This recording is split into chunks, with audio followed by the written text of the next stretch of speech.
Tignan natin kung may paki ba siya. So, ayun guys, nagpapapawis siya. Ba't ka nagpapapawis? Sabi ko na kaya. Para ano, fresh pa rin ako pag nakikita kami ni Mika. Lo, Nika, ano yung pinapanood mo? Ano yan? Ha? Huli ka, pero di ka kulong. Pinapanood ko lang bago i-post. Alam mo ba, yung nangyari kay Ace? Ano? Alam mo, Malamang hindi, ano nga?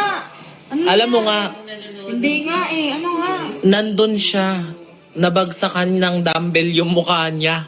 Bakit kaya nabagsakan yung ginawa niya? Nag-gym. Saan ba? Malamang nasa gym. Saan ba siya mababagsakan ng dumbbell? Sa basketball court? Ayun na. Bilisan mo. Naku kaya. Ayun o, ayun. Ala, ayun si Ace. Nabagsakan siya ng mukha sa Ano dumbbell. ba kasi yung ginagawa niya? Ayan o. Sakit na rin ko naman biglayin. Ang sakit nga. Wait lang kasi titignan nga eh. Dito. Dito. Wala naman eh. Meron nga ito.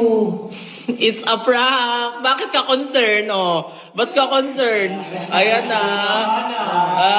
Siguro cash mo na rin ako, ano? Yeah.